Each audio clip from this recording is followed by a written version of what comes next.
right, well, we're close to Halloween, so no better time for some creepy stuff. But first of all, good to talk to you again. My name's Tim Hacker, and I will be your host. Welcome to Cryptic Chronicles, a show dedicated to all the unexplained mysteries of existence, as well as everything weird, bizarre, and dark in the world.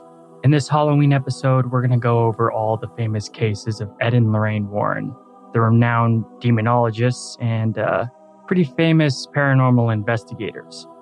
Ed's been dead for a while, and sadly, recently Lorraine died at the ripe old age of 92, so she lived a pretty good life. So we'll just honor them and explore what made them so famous on the paranormal scene. Now, there has been a lot said about Ed and Lorraine Warren. Socially conditioned people always attack what they don't understand and anything that shakes the little box that they've accepted as reality. Some people say that they are master demonologists and unrivaled experts in paranormal investigation, while others say that they're frauds and only out for the money. But, like most things, the truth is somewhere in the middle. Despite any opposing opinions about the Warrens, they have had a huge influence on paranormal investigation that is unrivaled and has inspired generations to come. The Warrens' popularity exploded recently in the past decade or so, and no doubt thanks to their massively popular and successful Conjuring movies, including Annabelle, The Nun, that whole universe. That is all based off of Warren cases. They claim to have covered over 10,000 cases on the unexplained, so it's a deep pool to pull resources of stories from. The two even made a museum of all their occult and haunted objects that they acquired throughout their careers. And when asked, the Warrens themselves would refer to themselves as demonologists, and they had a very heavy leaning towards Christianity, which may be a bias that somewhat damages their credibility. And don't get me wrong, not that Christianity is a bad thing at all, just that there's a much bigger picture to high strangeness. And really, nonetheless, they were experts in their field. Lorraine herself was allegedly a psychic who could see the auras of people ever since she was a small girl. For the longest time, she never wanted to tell anyone about her special gifts for fear of people calling her crazy. And who could blame her? Most people who've experienced more than the mundane take it to their grave with them for good reason. When the Warrens met, Lorraine was only 16 and Ed was pretty much right away attracted to her, noticing that there was something special about her, something that made her different from other girls. This unique aspect of her made him almost instantly, infatuated with her. Ed also experienced bizarre supernatural phenomenon since childhood, just like Lorraine. He claimed to become a self-taught demonologist and would grow up to be a World War II veteran and police officer. He was also an author and lecturer, and altogether had a pretty impressive resume. Overall, their career has inspired dozens of movies, novels, and anything you can really think of. So, this paranormal couple has left quite a creepy but fascinating legacy behind them. Their stories of ghosts and hauntings are legendary in the paranormal investigation community, as well as notorious among skeptics. They were also key in training many demonologists and paranormal investigators as successors to them. But enough blabbing, it's time to get weird. Let's get into some of the most famous and well-known cases that the Warrens covered in their long careers. You're listening to Cryptic Chronicles.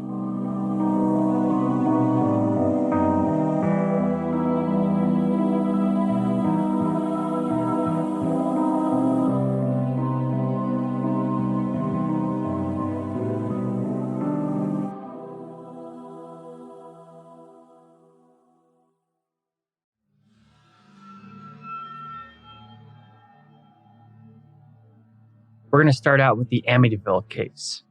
I'm pretty sure that most people have heard of this case because it's been made into a bunch of best-selling books, movies, and all around has a pretty firm spot in pop culture. Skeptics have bent over backwards trying to discredit this case, but despite all their efforts, the majority of the phenomena that happened there remains unexplained. Amityville is located on the south shore of Long Island, USA. It's decently close to New York City, only about an hour away, give or take, but far enough away to be a quiet community.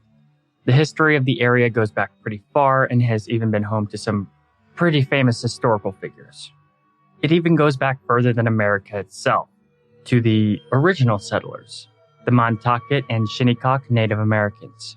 The natives believed the area to be similar to, in modern times, might be described as ley lines, like a powerful spiritual vortex or something. A place where the veil between the material world and spiritual planes was very thin. Spiritual entities could cross over much more freely there than other places on Earth. So the Native Americans held the entire area of Amityville in reverence. It was all sacred land, and it had other purposes too. The enemies of the tribe, or those they considered possessed or even influenced by evil spirits, were actually executed there, usually by exposure, meaning they were left with nothing, to die from the elements, wild beasts, starvation, dehydration, or whatever. The land has been saturated in human suffering and death since the beginning of its settlements. And when these executed victims' bodies were found, they would be cursed by having their faces buried downward, to always look into the abyss their spirits would never be free from. It was a ritual of execution that became a spiritual prison of sort. To the Native Americans, any souls who were executed and buried in this fashion never, ever left the land. And there are many legends of these cursed spirits doing nightmarish things to those Native Americans who made the mistake of wandering through these forsaken woods. The malevolent entities were very well known for wanting to share their suffering with the living. And then came the European settlers dishing out a whole new reign of terror, taking the land from the natives and building their own settlements. But like usual, they didn't really understand what they were getting into, not listening to the superstition of the natives, and building whatever they wanted on any of their sacred land. However, there's no shortage of dark legends concerning Amityville. During the famous Salem witch trials from the 1800s, a supposed magician named John Ketchum came to the area. As the legend goes, he fled from Salem because he was accused of witchcraft, and obviously did not want to get burned at the stake or crushed to death or hung. He came to Amityville to conduct his occult practices without any intrusions. And he was very excited at the energetical spiritual phenomenon that was going on in Amityville. It was beyond anything he could have formally comprehended. Allegedly, he even made his home on the exact spot, or at least near the spot, that the house the Warrens later investigated would one day be built. And the magician lived there for the rest of his life, practicing the occult the whole time, all the way until his death. And supposedly his body is actually buried somewhere near the property or even underneath it. But then again, it is a legend, so that's if he even ever really existed at all. But without getting too in-depth into the history of the house, there was definitely pretty anomalous occurrences long before the Warrens were ever called to investigate for paranormal activity. On November 13th, 1974, the mansion was the crime scene of a mass murder. In the middle of the night, 23-year-old Ronald DeFeo roamed the home and one by one stalked his own family, killing them with a rifle. The family was already troubled and had issues, but it only seemed to get worse after they moved into the home. Hence the claims that the dark forces around the property influenced the young man to kill his own family. But many did just chalk it up to Ronald being psychotic and just suffering from severe mental illness that wasn't being treated. However, despite those claims, there definitely is an unexplainable aspect to the murders. Every single one of the victims were found in their bed as if they'd been sleeping. How is it possible that a single person acting alone could kill his 6 family members in the middle of the night with no one hearing the gunshots or running or doing anything to defend themselves? Rifles are pretty loud. Just one shot should have woken up everybody in the house and had people scrambling. But nobody did anything and remained in their beds.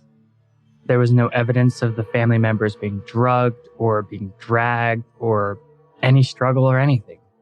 If we're being objective, it really looks like they just laid there and allowed themselves to be murdered.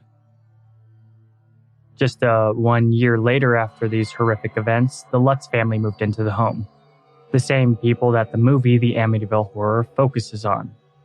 And at first they were really excited because they got the house at an extremely low price and it was pretty classy, at least on the outside.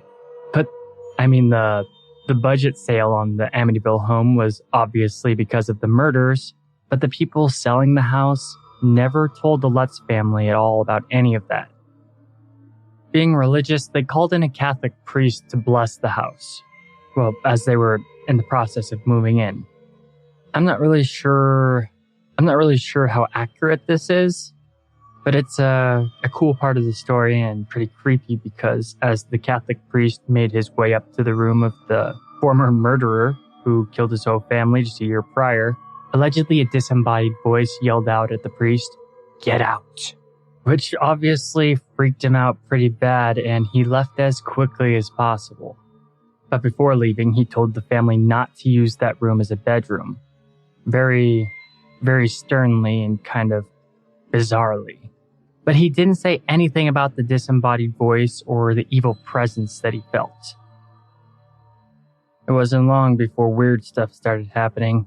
The Lutz family claimed to feel strange sensations and phenomena from the very first night they stayed in the home.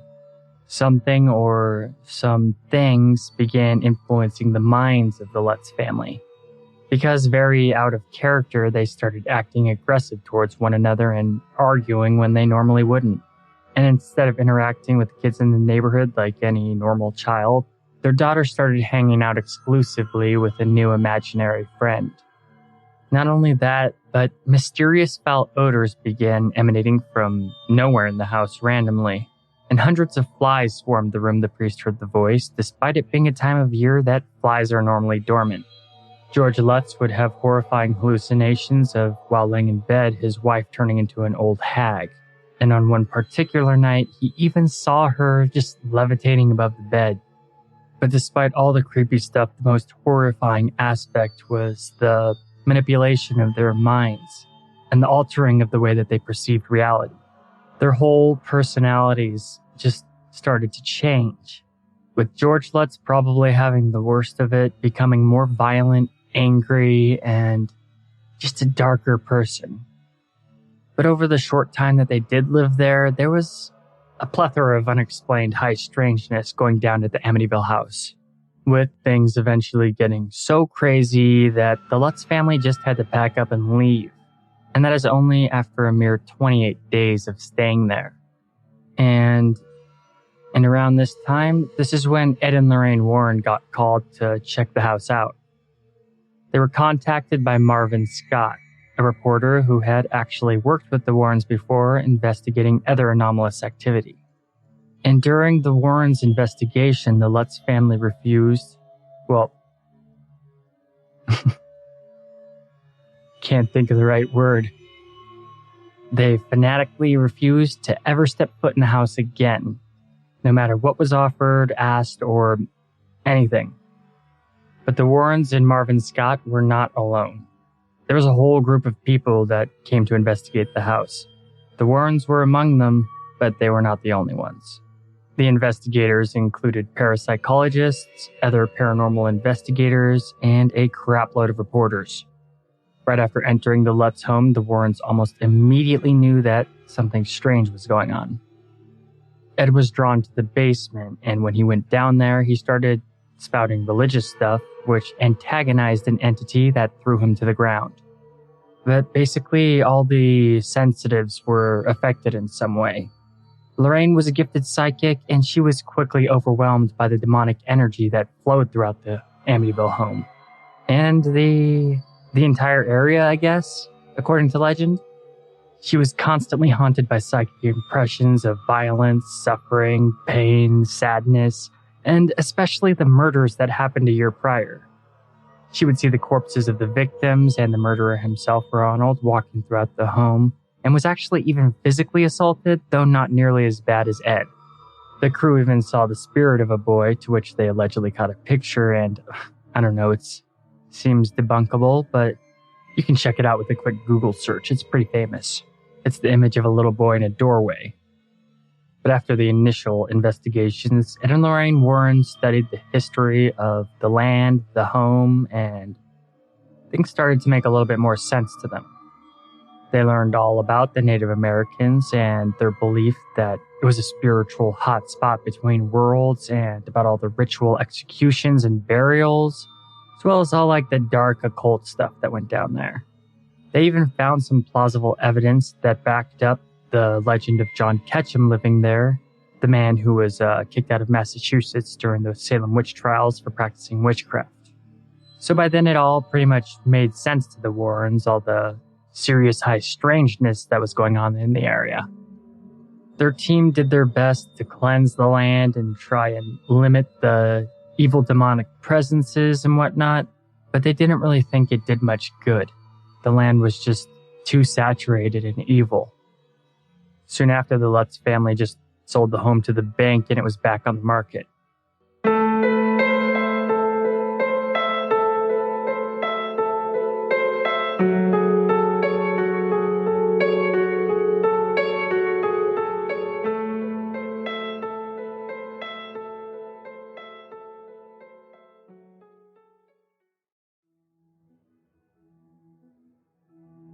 Next up, we have a case that might just seem a little bit familiar to you. The case of the Perrin family haunting. In the winter of 1970, the Perrin family moved into what they thought was their dream house in rural Rhode Island. Everything seemed pretty normal at first, other than it being winter with snow everywhere, so the children were kind of forced to stay inside most of the time. They were a pretty big family too, so the house was alive and noisy with activity. You know how kids can get, rambunctiously doing what kids do. And as the mother of the family, Carolyn Perrin, watched her children playing, something haunted the back of her mind. When they were first moving in, the original owners gave a bizarre warning, and it was the first indicator that something strange might be going on, but it was very vague and cryptic. When the old owners were leaving, they told her, "For the sake of your family, leave the lights on at night." And it didn't take long for this worry that Carolyn had to shift into reality, because when the weird stuff started, it went straight to utterly horrifying. Early into their stay at the home, she woke up in the dead of night and saw the creepiest thing she'd ever seen. Before her in the darkness was an extremely tall woman in an old gray dress with her head hanging to the side that looked like a sack of cobwebs. And frozen with fear, Carolyn could do nothing but stare at the entity, until then its mouth opened, gaping unnaturally, yelling, get out, I'll drive you out with death and gloom." And it was this initial encounter that really sparked the supernatural activities in the home. From that point on, the paranormal became very normal to the Perrin family. Inanimate objects would move on their own without explanation, and things would be found randomly where they were not left. But the most unnerving part was that the children began to see spirits, which caused a lot of panic. However, interestingly enough, not all the ghosts were frightening or malicious, and some, I guess, could even have been considered benevolent, like the entity Miss Arnold, who'd actually tuck the kids into bed at night, kissing them on their foreheads and everything. And though that does sound pretty creepy, the entity was, by all accounts, very motherly and comforting. Then there was the sweeping ghost, who was always heard but never seen, and actually cleaned stuff, like wherever it was heard sweeping in the background, there would be dust piles and just like the area tidied up, I guess. Only the sound of a phantom broom sweeping the floor signified its presence. Another nice apparition was that of a young boy who hung himself in the attic of the farmhouse back in the 1700s. His name was Johnny Arnold, and the girls basically treated him like a real-life friend, even giving him a nickname. They called him Manny. The entity would play with the children like normal kids would, and always seemed interested in uplifting their spirits. After some time of living with all this paranormal phenomena, Carolyn decided to take it upon herself, along with her husband, to investigate the history of the house. And let's just say she found some pretty disturbing things. In the past, there had been 8 generations of the same family who'd lived in the home. And it turned out that they all pretty much either died in mysterious ways, committed suicide, or were even outright murdered. There was even documentation of children who died by drowning that could have possibly been killed by their own mother, a woman who'd gone completely insane and turned her madness onto her family. Now, it is important to note that this investigation of the home's history actually took place over the span of years. So the Perron family put up with this craziness for a long time, even getting used to the unique spirits that roam the old house.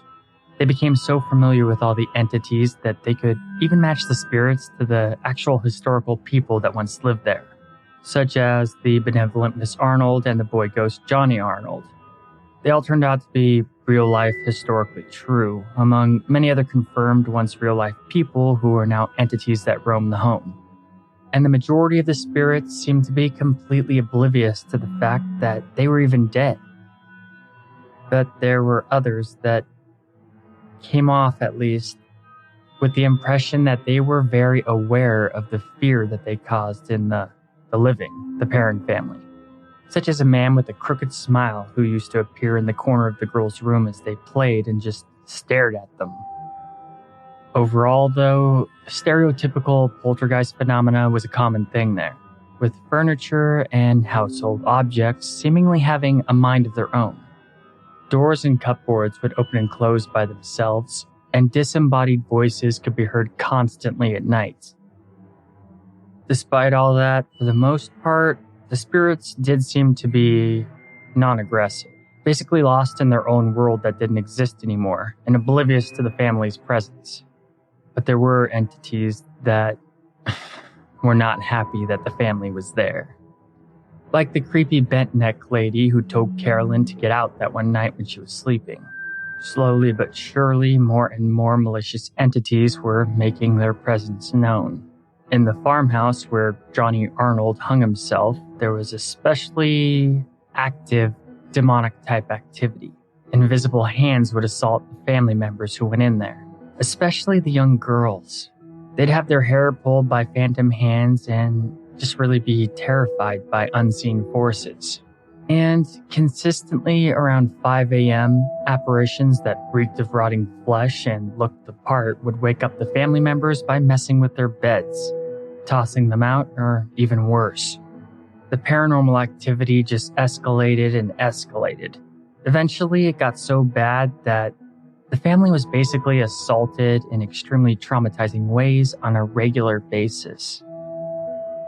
One particular night, a disembodied voice croaked out that 7 soldiers were buried within their walls. It claimed that they were murdered and left for eternity without justice. And during all these encounters with these malicious entities, the bent-neck lady continued to terrorize them the whole way through, slowly becoming, or seemingly becoming, more and more powerful. Eventually, they discovered that this utterly nightmarish entity's name in life was Bathsheba, and the dark spirit had a particular hatred for the mother of the children, Carolyn. Pretty much for the most part, focusing on her to mess with. Bathsheba seemed to have kind of a crush on her husband. If you're familiar with the Conjuring movies that are based off of Ed and Lorraine Warren, then this may kind of strike a chord of familiarity, because Bathsheba is the main antagonist in the Conjuring movie, and in real life was accused of killing her own children and being a practitioner of witchcraft. Eventually, after years and years of enduring this, traumatized and fed up with all the paranormal activity, they finally contacted Ed and Lorraine Warren. They hoped that the famous paranormal investigators could help them deal with their issues. And you may wonder, why would they stick around for all these years enduring all this, living nightmare kind of stuff? I know I wondered. Well, the Perron family had nowhere else to go. they were trapped in the house because of financial reasons. Literally everything that they had and all of their savings and everything was put into this house. If they left, not only would they be broke, but they didn't have any other family to lean on. They'd be homeless. So in the end, Ed and Lorraine Warren was their only hope for salvation. And the Warrens answered the call. The psychic talents of Lorraine immediately picked up on all of the negative entities in the home. In fact, it was so saturated in just this darkness that the couple pretty much immediately resorted to drastic measures, with, of course, Ed preaching his religious stuff and, denouncing the dark entities with fiery biblical oratory. And soon after arriving, Lorraine performed a